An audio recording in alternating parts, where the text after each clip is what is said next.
Salut tout le monde, c'est Béatrice. Aujourd'hui, je vous montre ma recette de dentifrice maison naturelle, minimaliste et zéro déchet. Donc pour la réaliser, vous aurez besoin d'un petit contenant pour votre dentifrice. Moi, j'ai récupéré un petit bocal en verre, tout petit, pratique à transporter.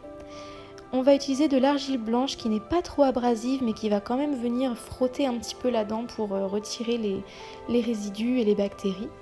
De l'huile essentielle d'arbre à thé qui est antibactérienne et qui en plus est très rafraîchissante.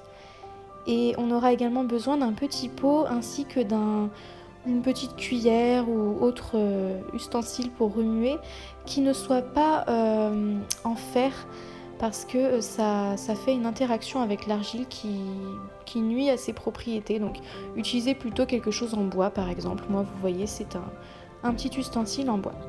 Ensuite, on vient verser du coup de l'argile blanche dans notre petit pot et on va ajouter de l'eau. Donc j'ai pas de quantité précise. Il y a quand même globalement plus d'argile que d'eau bien sûr, mais l'idée ça va être d'obtenir une pâte qui ne soit vraiment pas trop liquide, qui soit plutôt épaisse, un peu comme un dentifrice en tube en fait habituel. Et on va vraiment venir mélanger l'argile blanche et l'eau jusqu'à ce qu'on obtienne une pâte bien homogène, sans trop de grumeaux, mais pas trop liquide non plus. Donc voilà, ça vous faites vraiment à l'œil et vous ajoutez en fait de l'argile blanche ainsi qu'un petit peu d'eau jusqu'à ce que vous ayez la bonne texture et que vous ayez la bonne quantité également pour votre récipient. Une fois que c'est chose faite, vous allez pouvoir ajouter quelques gouttes d'huile essentielle d'arbre à thé.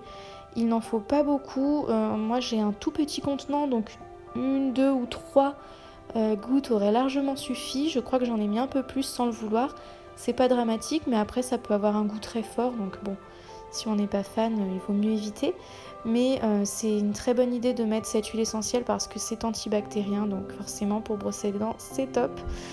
Et ça donne en plus bonne haleine puisque c'est très rafraîchissant.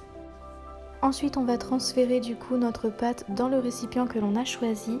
Et pour l'utiliser, c'est très simple. Soit on trempe sa brosse à dents dedans pour attraper un petit peu de pâte, soit on utilise toujours un ustensile, donc en bois et surtout pas en métal, pour mettre un petit peu de pâte sur la brosse à dents.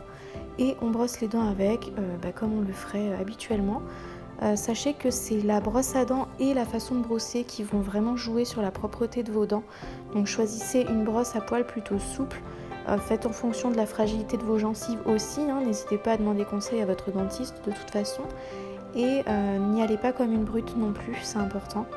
En tout cas, j'espère que cette recette vous aura plu. N'hésitez pas à me dire si jamais vous la testez.